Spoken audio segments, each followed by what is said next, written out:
for two important pieces of legislation outlawing facial recognition here in New York City, pushing back against the dystopian technologies that are tracking us almost every day, whether it's in the stores we go to, the theaters we go to, or even in our own apartment buildings. It's outrageous that today there are no laws that outlaw this type of dystopian technology. The idea that you can have your face entered into a database, that you can be scanned, that you can be tracked, that you can be treated as a suspect because of how an algorithm identifies you, how it profiles you. It's fundamentally wrong. It's not just wrong because it's creepy, because it's invasive, but because this technology is racist. We know that many of the systems used today to track New Yorkers are more than 100 times more error prone for Black women than for a white man. We know that older New Yorkers, teenagers, children, Black, Latinx, Asian individuals all face higher risks of being wrongfully identified by the software. That means being wrongly kicked out of a store, wrongly evicted from an apartment, wrongly arrested by the police because of what the algorithm sees and how it gets it wrong. So let's be clear. You cannot be against racial profiling unless you're against facial profiling. Because facial recognition, facial profiling is at its core a racist tool that harms New Yorkers every single day. And we're so proud to see the council moving forward with legislation to outlaw these technologies, both in housing and places of public accommodation. And with that, I would like to introduce the first speaker, a council member who's really been a champion on these issues, fighting to push back against facial recognition and so many harmful technologies, Shahana Hamid. Thank you so much, Albert. Ban the scan! Ban the scan! Ban the scan! Ban the scan! Thank you, everyone. Good morning. I'm Councilmember Shahana Hanif. In 2021, I became the first Muslim woman elected to the City Council. And as a Muslim New Yorker, Intro 217 is particularly important to my community. I'm a Muslim New Yorker who grew up in the post-9/11 era, and I'm all too familiar with the negative consequences of using fear to justify excessive and biased surveillance. My experiences inspired me to introduce Intro 217, which would prohibit businesses and other places of public accommodation from using facial recognition and other forms of biometric surveillance to verify or identify a customer. This measure is critical to combating wrongful discrimination, as was mentioned by Albert. Facial recognition tools have consistently been shown to have significantly higher inaccuracy rates for people of color and women. This has resulted in people in these populations being falsely accused of wrongdoing and denied access to public spaces. It is also a matter of basic privacy. People have a right to access essential places like grocery stores without having their personal biometric information collected, used, and sold. I'm appalled but not surprised by the FTC's finding in December that Rite Aid used facial recognition technology to falsely and disproportionately identify thousands of people of color and women as likely shoplifters in its stores, including those in our city right here in New York City. This demonstrates that the discrimination and harm caused by biometric surveillance is not a paranoid, hypothetical, or a one-off incident. It is here, it is real, and we need to act now. While Rite Aid is now prohibited from using biometric surveillance for the next 5 years, we shouldn't need a federal investigation and lawsuit to prohibit other businesses from replicating this practice and victimizing more New Yorkers. Ban the scan now. Thank you to Stop Legal Aid and our coalition of supporters for your hard work and support in advancing this bill. I'm looking forward to seeing everyone inside at the hearing, and I'm really grateful that Council Members Gutierrez and Feliz are hearing this bill, and Councilmember Cardenas. It is really essential to have this bill heard And I look forward to advancing this bill this session. Thank you all so much. Thank you, Councilmember, for your leadership on this legislation. So many other important causes for New Yorkers. And I really think we have to highlight that MTC example with Rite Aid, because this is one of the few times we actually got to see behind the algorithmic curtain and see how this technology is falsely accusing New Yorkers every single day. There was one man whose image was so poorly flagged by that system that it was falsely picked up in stores around the country, not a few times, not dozens of times, not hundreds of times, but more than 1,000 times. This one image being misidentified, applied to shoppers all across the United States by an algorithm that simply reduced him to this one data point. And we deserve better as a city. Now, the people who know all too well the impact this has on New Yorkers today are the amazing public defenders who are working to vindicate New Yorkers' rights. And we're joined by a representative of the Legal Aid Society. Shane Farrow is a staff attorney with the Legal Aid Society's Digital Forensics Unit. Thank you, Shane. Thank you, Albert. As Albert said, I'm Shane Farrow. I'm a public defender, and I'm a digital forensics staff attorney at the Legal Aid Society. Facial recognition is one of the creepiest technologies that's ever been invented. And just because it exists does not mean that we have to allow unfettered use of it by the pharmacy, the grocery store, the sports arena, or by our landlords. These bills are about saying no to allowing private actors to own our faces. While this is a universal privacy issue, it's important to remember it's also a racial justice issue. These technologies have embedded racial bias and are worse at matching black and brown faces than at matching white faces. The risk of false positives and potentially false arrests is highest for black faces, and you've seen that play out in almost every single public story that exists about a false arrest based on facial recognition. It's imperative that we recognize injustice is baked into the design of these technologies, and that we ban their use to stop cyclically perpetuating racial bias. Thank you. And just as one last point, the surveillance companies are making a lot of money selling this technology to big business all around the country. We know that places like Madison Square Garden have been using this technology for personal vendettas and to track their patrons for years now. But they're not going to be the face of the opposition. We're going to see facial recognition vendors and the other people profiting off the status quo claiming that it's mom and pop shops, that's bodegas, that they're the ones really using this. I promise you the data is clear.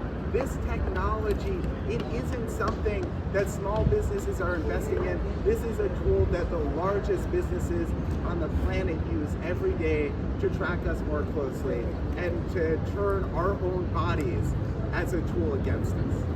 And with that, we're happy to take any questions. So what do you think, the mayor really supports this type of technology, so what are the possibilities that he would sign off on legislation? I think the council has been clear in the past that when the mayor is wrong, they're willing to stand up to him. That when the mayor is wrong, they're willing to override him. And when the mayor is wrong, that is not the end of the story. You know, I hope that Mayor Adams comes to see the harm that this technology is doing. You know, if he wants to be someone who responds to the evidence, who responds to the facts on the ground, and responds to the impact that this has on his electorate, then I welcome his support for this bill. But if not, the advocates here are willing to stand up to him and to stand up to anyone who supports this technology. And I'll just add, I'll just add that we recognize that our business owners want to feel safe, and there are so many tools that could bring them that safety. That does not have to be this kind of technology. So I just want to be clear that Intro 217 isn't a ban on cameras, isn't a ban on tools that would make a business really utilize mechanisms to increase their safety. We recognize and are hearing from businesses in our district and across the city about the shoplifters and various crimes that are going up. Even in my district, a couple weeks ago, we had a brutal incident of femicide. And we need to be able to portray the footage so that police officers can act. However, biometric technology and surveillance tools that are being used by, for example, Rite Aid, this incident is absolutely egregious, they are doing more harm than actually keeping New Yorkers and these businesses safe. And the part about our data being sold and used nationwide for whatever other purposes is absolutely something that New Yorkers need to be concerned about. I mean, surveillance is a snake oil. It's not safety. We know the sorts of tools, we know the sorts of investments that actually protect public safety, and we know that facial recognition gets it wrong. And so, yes, we need to invest in actual public safety, but not when it's in the form of this mass surveillance. And can you speak to the bill and exactly what entities would be prohibited from using the facial recognition? So my piece of legislation is only spaces of public accommodations, so that would include supermarkets, it would include our public spaces like parks, Madison Square Garden is another one, anywhere where people can assemble. So this mirrors existing civil rights law. You're not allowed to exclude someone from a place of public accommodation on the basis of their race, so you shouldn't be able to use racist technology to exclude them either. So that bill applies to stores, to theaters, to those sorts of commercial venues. But the second bill applies to commercial landlords. We see horror stories from around the city of people who can't get into their own apartment buildings because their face is being scanned by racist technology that doesn't recognize them as belonging there when they live there. And beyond the errors, we've seen landlords and facial recognition vendors boast about the ways that you can use this tool to track tenants in their own homes. That suddenly, when you are giving your friend your apartment key or your apartment code, the landlord doesn't know if you have someone staying with you. But when you have facial recognition, suddenly landlords are able to understand who's using your apartment, how often they're using your apartment, and really take away the last bit of privacy that we have in this congested city. Is there a number of how many arrests happen because of this and how many of them fall services? So the NYPD has been fighting us in court for years to hide the information about just how often this technology is used to arrest New Yorkers and how often it gets it wrong. And we simply have no idea today how many of the tens of thousands of facial recognition scans have led to people being wrongly arrested. But what we do know is that when these false arrests come to light, and they've been coming to light more and more frequently, that it is almost always black and brown people who are paying the price, who are being falsely identified by this technology, particularly black individuals.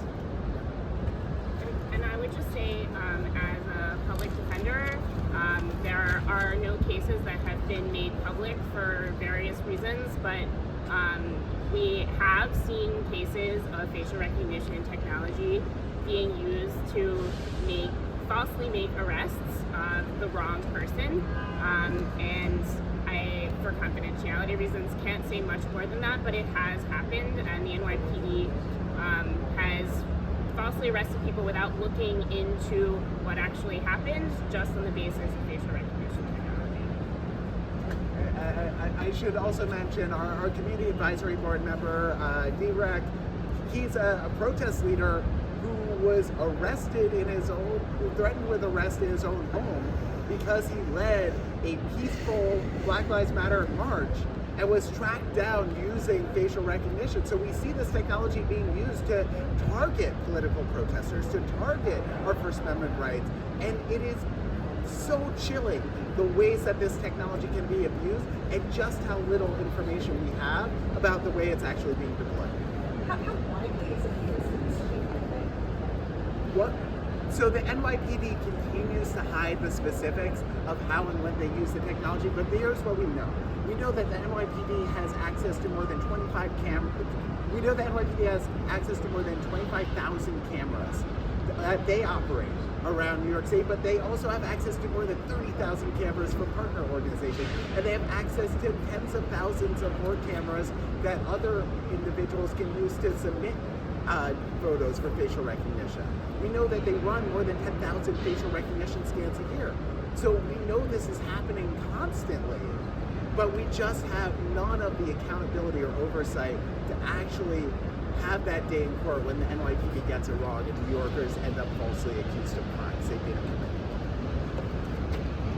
I'll just add that there was a piece of legislation passed in the last administration mandating that businesses that were using biometric surveillance must post in front of their business. However, the number of businesses are very few that are actually following that required legislation, and we can get you that number. And just building on exactly that and combining something that Albert said earlier. Can you just Sorry, my name is David Sibber. I'm the legal director at the Surveillance Technology Oversight Project. As far as we're aware, every single public accommodation that posts the sign required if using facial recognition is a large business, whether it be Madison Square Garden or Fairway. We have not heard any reports, and we've gone around and checked, of small businesses having this signage. So our assumption is, assuming that they're complying with the law, this is something that's only being used by large businesses, not small businesses. Quick question. The data bank that police use, is it the same as the one that Madison Square Garden use, or is it all different? So we know the NYPD compiles their own databases of New Yorkers' faces to use for their facial recognition system, and private businesses are compiling these sprawling databases, pulling our information not just from where we are in the city, but from where we go online, pulling information from social media and other websites.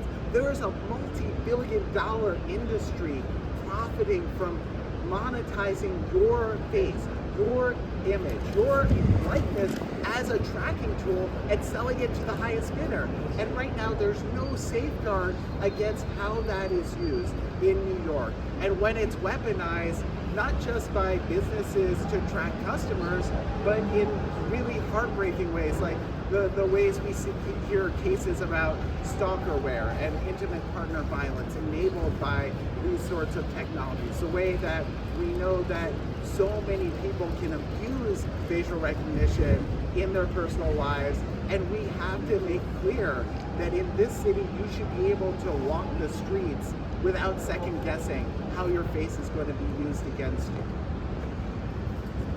All right, well, thank you all for coming today. Thank you for the questions, and we'll be available for follow-ups as well.